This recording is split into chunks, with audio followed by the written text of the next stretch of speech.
So our next speaker event is going to include Dr. Fromer, who you hopefully remember from earlier. And this time, we're going to be joined by Jennifer Swanson and Jed Doherty, who are the co-hosts of the Solve It for Kids podcast. Jed Doherty is also the host of the Reading with Your Kids podcast, and he's a motivational speaker, anti-bullying expert, educational magician, and a children's book author. Jennifer Swanson is also an award-winning author of over 40 plus nonfiction books for children, mostly about science and technology. And she has also presented at the National NSTA conferences, the Highlights Foundation, and many other prestigious conferences. Jennifer Swanson is also a chemist and educator. So please welcome our amazing podcast hosts and guests as they dive into Dr. Fromer's life as a scientist. Hello, everybody. I'm Jennifer Swanson, and so let me correct, I'm not a chemist. I got my bachelor's degree in chemistry a long time ago. I now teach middle school science for Johns Hopkins University Center for Talented Youth. So I have a master's degree in K-8 science education, but not a chemist. Children's book author, and I'm having tons of fun with Jed Doherty, and we created this cool podcast for kids. It is a lot of fun, and Diana, thank you so much. You made us sound like really fancy and intelligent. I know, right? Especially me. I'm not used to that. Yes. So what is our podcast? It's called Solve It for Kids, and this is sort of a thing that I've been thinking about because I've been writing books for about 10 years, and I've been able to talk to some amazing researchers in all of the books that I've done. And by the way, I'm writing down everybody's name today. So, you know, you'll be getting emails from me. No, I'm just kidding. Maybe not. Anyway, the cool thing as you guys have been listening today is, you know, a lot of people think about scientists and engineers as kind of very staid people, right? They do their job and whatever. But when you hear them talk about what they're doing and what they're researching, they are so excited.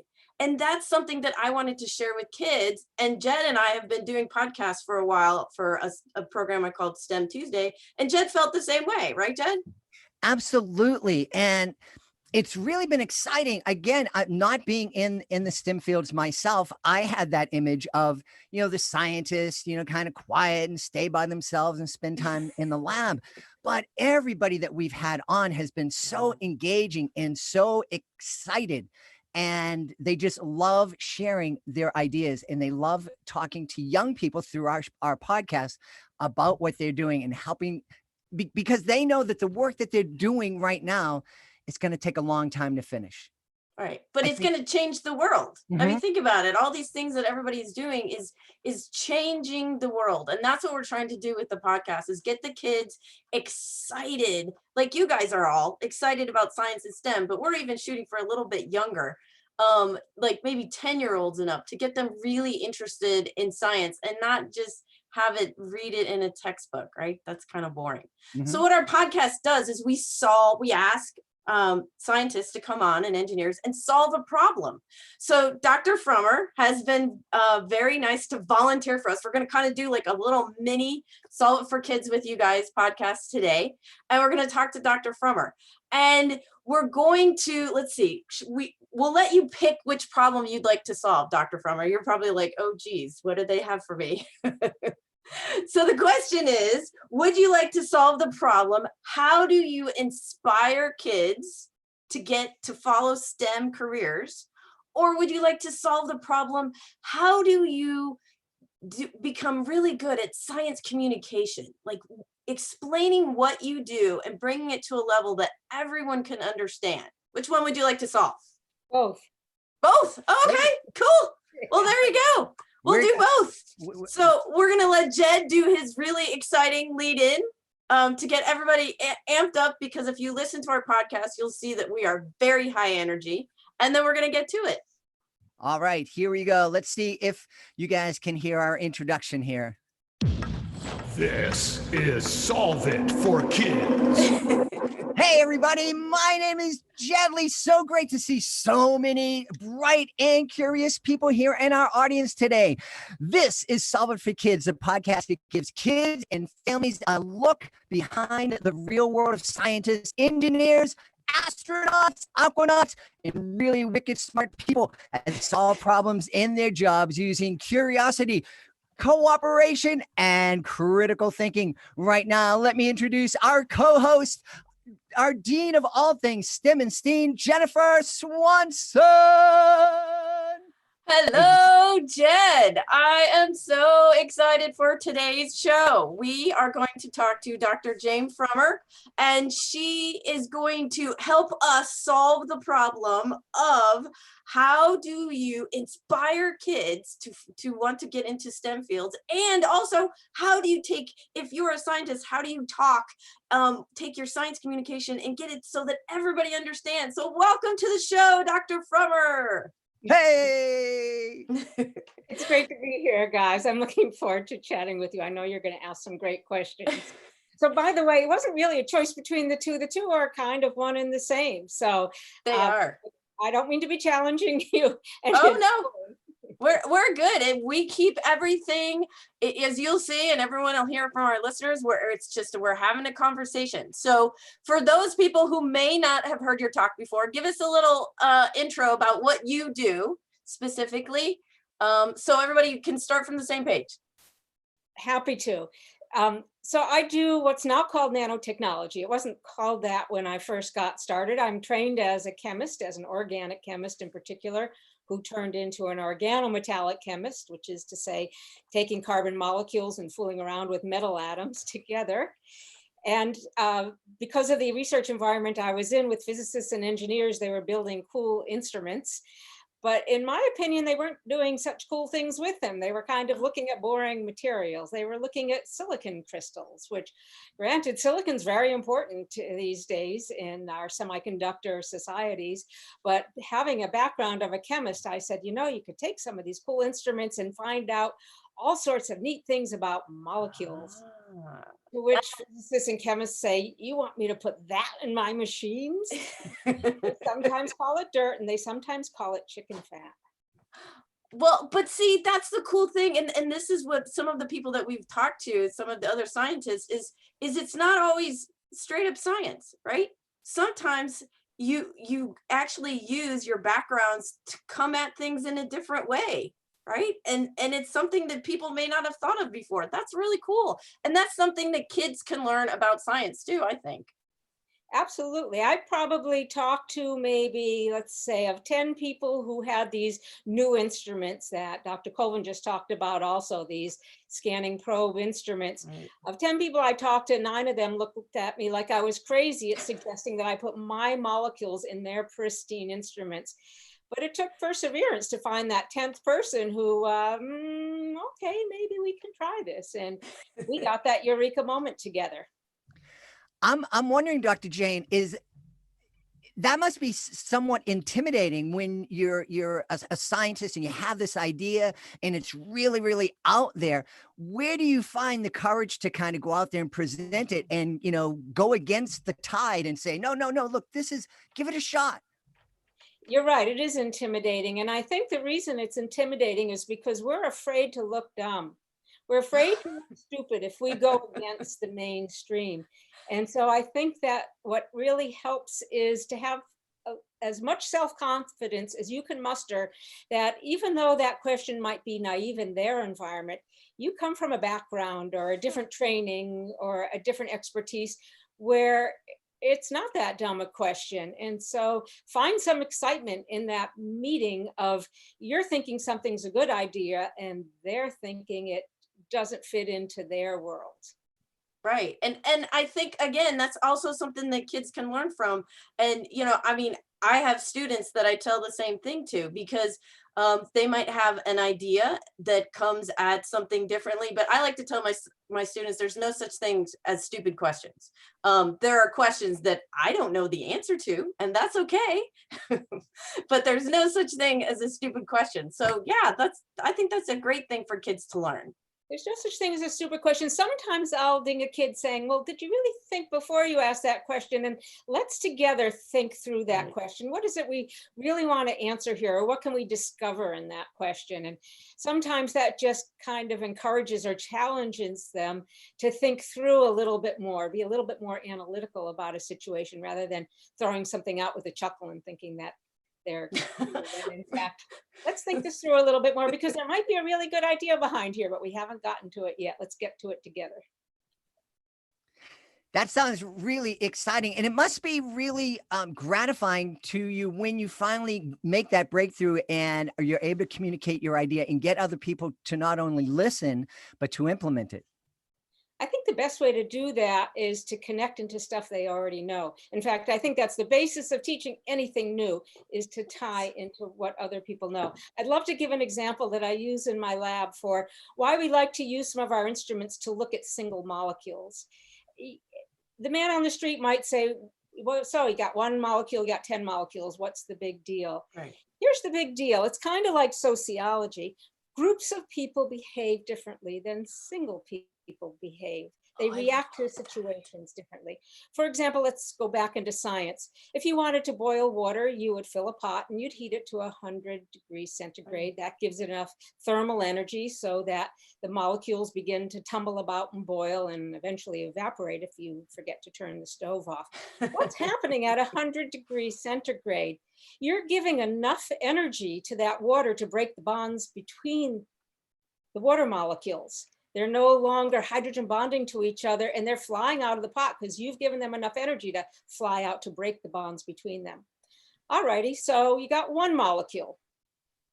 How hot do you have to heat it to cause it to fly out of the pot? Oh, that's a good question. Isn't that a good one? So what bonds are you breaking if you have a single molecule to cause it to fly out of the pot? Now, some people might say, well, you have no bonds to break because there's no other water molecules around it. But that causes you to then think a little bit more, but what is around it? Well, in fact, it's sitting on the bottom of the pot. So you got to break the bond of the water molecule to the pot. And if that pot has a Teflon coating in it, then you're breaking a water Teflon bond. That might be a different energy than if that water molecule is sitting in an aluminum pot, in which case you're breaking a water aluminum oxide bond. So the answer to the question of how hot do you have to heat a single water molecule to get it to boil is it depends. Oh, and that's good. But while you're doing this, of course, you know, I'm a children's author and I'm also a teacher. So I'm imagining you could actually set this up in a classroom, right? Like you make all of the kids different molecules and bonds or whatever, and you talk to them about being in groups versus being singly and all this kind of stuff. And right there, you have explained a very complex science topic to the kids who you could maybe do this, I don't know, as young as 7, 8 years old. You can get them to understand different things. And isn't that kind of, like we said, solving the problem for how you teach science and do science communication to kids? That's a great idea. You're using their physical beings as you're demonstrating. But as you said, because you said it first, use something that they understand and that they know. If they know groups versus single dynamics. So right there, you did a great job. Look at that. Solve the problem. That's true. Can I give another example? Absolutely. Yeah. You're on a roll there. I'd like to talk about phase changes in front of classes, particularly high school, and because it sounds like big words, but what we boil down to is playing hockey with dry ice. Oh, wow. I like that. That's a great analogy. Yeah. So we talk about going from a solid to a liquid as you put in more energy, and then finally boiling when you put in more energy. And then, of course, we always throw in the exception of that word that a rock band named itself after. Sublimation. Oh, okay. These days, I was like, I knew the term, but I don't know the rock name. Sublime, in fact. Well, and then now that I have the word sublime out there, I take out the dry ice, and every desk gets a piece of dry ice, and we play hockey with it. And they see, and I also put an eraser on each desk and say, let's play hockey with the eraser too, and then let's decide which is more fun. Man, where were you when I was taking chemistry or when I was taking science? You sound like an amazing teacher. Well, this is the idea, to tie into something that they've seen. They've seen an eraser, they've seen a pencil. They maybe haven't seen a chunk of dry ice, but actually a lot of them have seen dry ice these days. And to talk about, why is it more fun to play with that chunk of dry ice? That dry ice is actually not touching that surface, it's floating. It's floating on a bed of carbon dioxide. So we can talk a little bit about that, or it's floating on a little bit of water. And then we can get off on other topics like friction. What is friction and how is that being demonstrated here? And how does a pencil eraser work anyway? And does it really remove lead? And wait a minute, lead? Is there lead in that pencil? And so it, it leads to so many wonderful circumstances in their own lives that they have in their own hands, that you can then act as a jump off point to talk about the science behind it. And that lights them up, because they can take that home and they can talk about how they played hockey, and maybe they'll be able to talk about sublimation, but maybe they won't. It doesn't really matter. The fact of the matter is you excited them with science that day. Yes.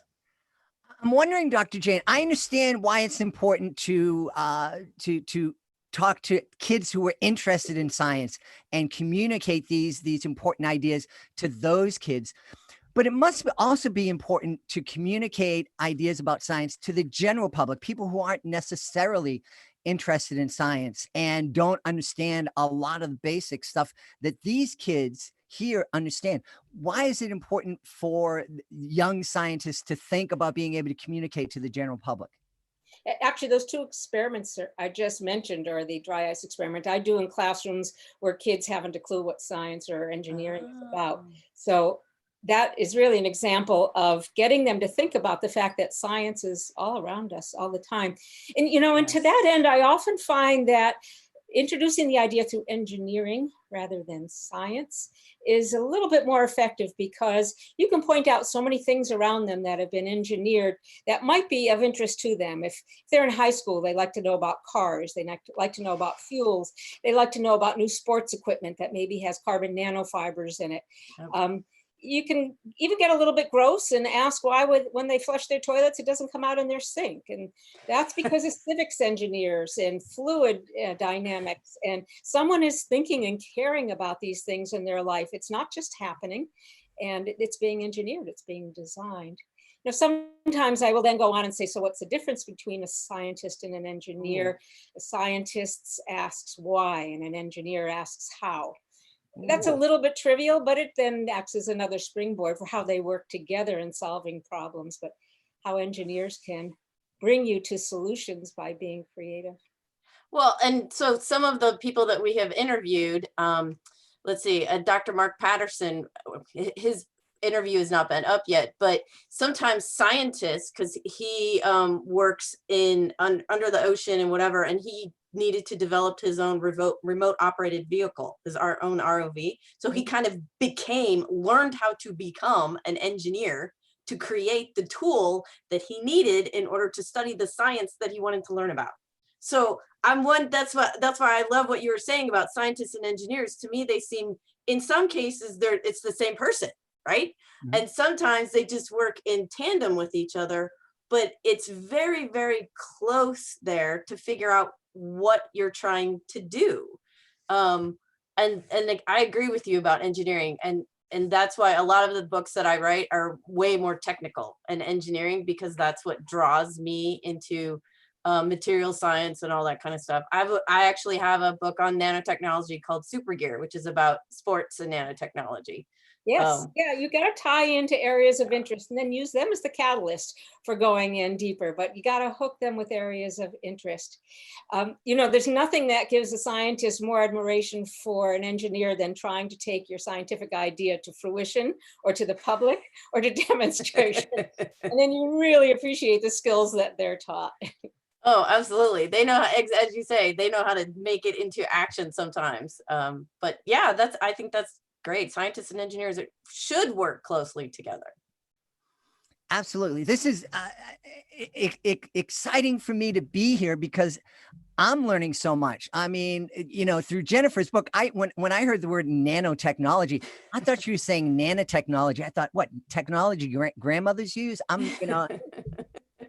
want to do a riff on that. In fact, early in the days of nanotechnology, the public had a very fearsome response to it. They pictured these little bots that were going to go and eat them up and destroy them. Oh, yes. And yes. What I'd like to do is say, you know, you've been surrounded by nano all your life. You just haven't been aware of it. There's really no novelty. There's no impending danger here. What maybe has changed is we have a little more control over materials on that scale. But in fact, you're surrounded by things on the nanometer scale. In fact, you are composed of things on the nanometer yes, scale. you are. So it is nanotechnology in some way. It's your great nanotechnology in that we really are surrounded by nanometer scale things, molecules in particular. That was the basis of my talk. So I like your mentioning nanotechnology. It's well taken. Yes, bad dad jokes. That's my specialty. But you know, Nana, it's exactly like you said, and I also love what you said. Science is all around you. That's actually one of the things I tell students when I go to schools and talk to them, or I talk to my own students, is that science is everywhere. You can't live basically without science, because you are science. I mean, everything that you're made up of. Science is true. So it's an amazing thing to tell kids. Okay, so what else we have? Oh, how else would you inspire kids to follow STEM? So if, say, you have a kid that's we sort of like it, but it's not great, what would you say to that kid? Well, again, I'll speak from my own experience, and in working with kids, particularly who are from communities where maybe their parents or neighbors don't work with science related or engineering related fields. I would take them into a scientific environment if possible. And a laboratory, it doesn't have to be a basic research lab, it can be applied research. And you just see their eyes widen and widen. Yes. And then definitely make the point that that could be you sitting in that chair, and there's no reason why it can't be you sitting in that chair. Yeah, you got to take math classes, that's usually required, but now you understand why you got to take math classes. So you can be sitting in that chair doing those neat things too. So it's that old adage of a picture says 1,000 words. Just put that vision in their mind that they too could be doing what they think is neat in other people. That could be them. Well, and I think that's what Jed and I are trying to do with the podcast, right, Jed? We're trying to get kids to hear from real scientists and engineers and be able to close their eyes and imagine themselves doing this. Some of the people that we've talked to are, and Jed, you can help me go through it. We've interviewed Fabienne Cousteau, Katie Coleman, an astronaut. She talked about how to live in space. But we also talked to Shah Selby. I'll say his name, Shah Selby, who created his own job, right, Jed? Yeah. He decided that he was going to be a conservation technologist.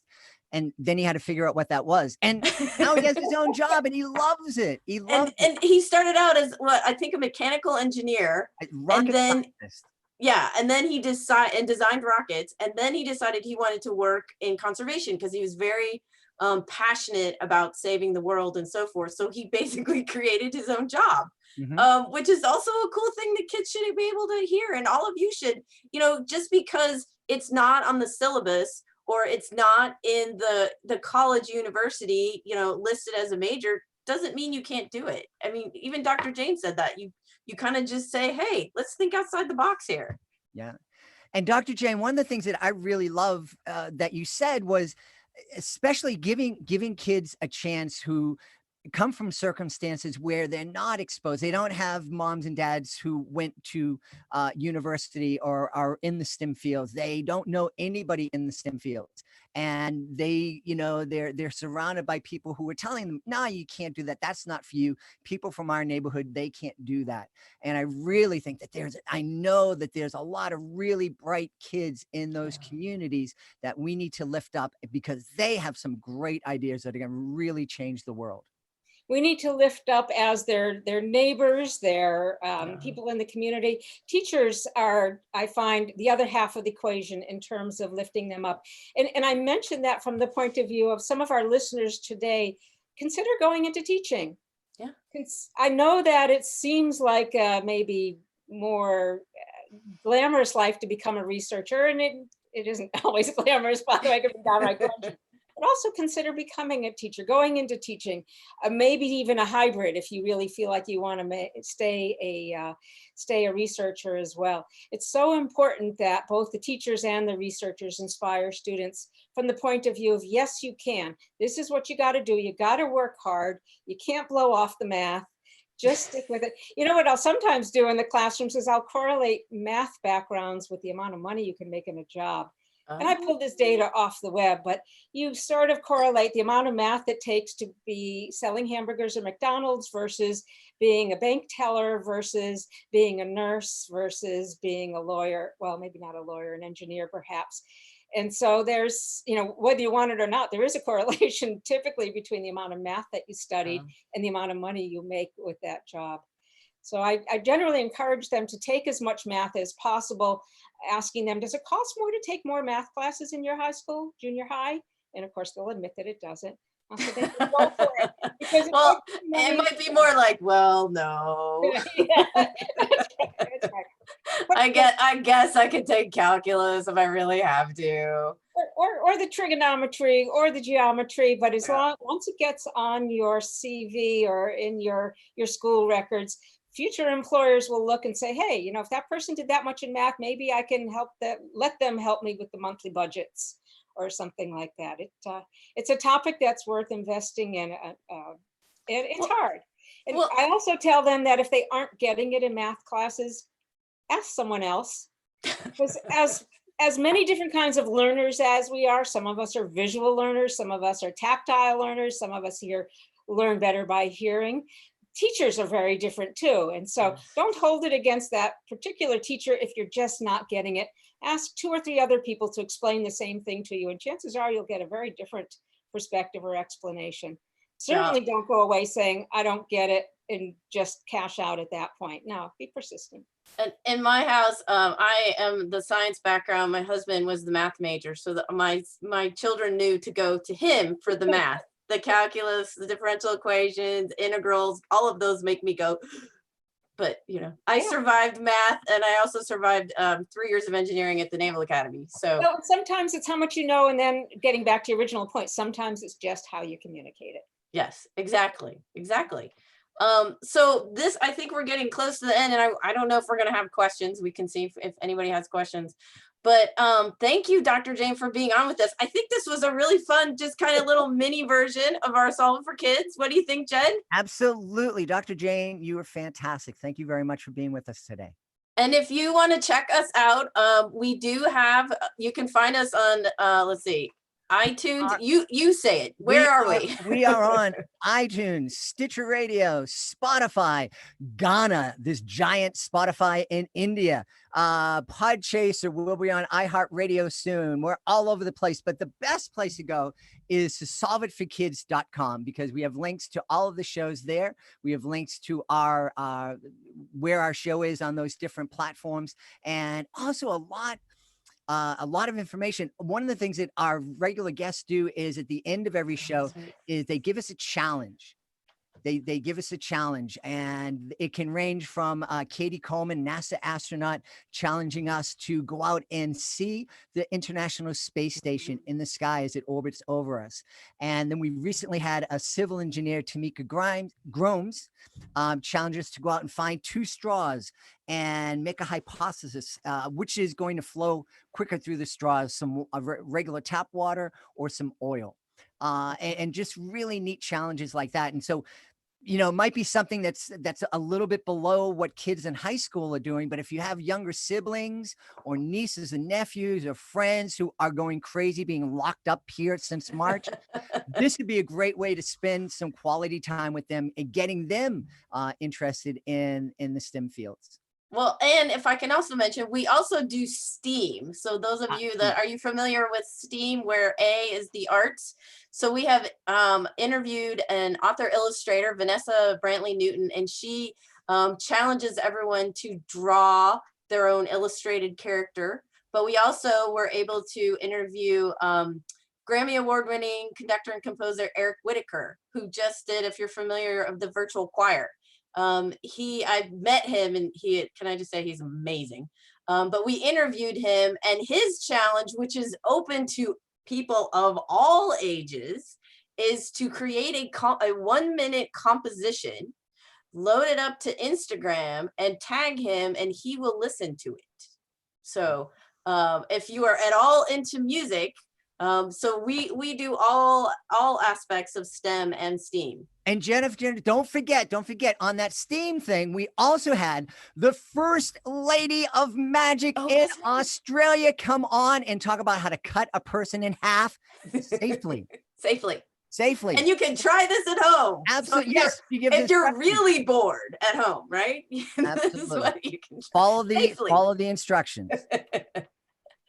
So do we have any questions for us?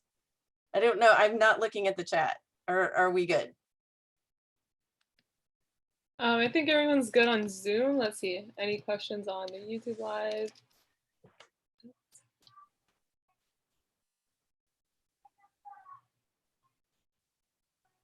Nope. We're good. Okay, well, thank you so much for having us. Thank you, Dr. Jane. It was wonderful speaking with you. And thanks, Diana, for having us on this wonderful conference, Go Science and STEM. Yes, absolutely. Thanks so much. Talk to you guys soon. Thank you, guys. Bye-bye. Bye. Thank you guys so much. Thank you so much for joining us.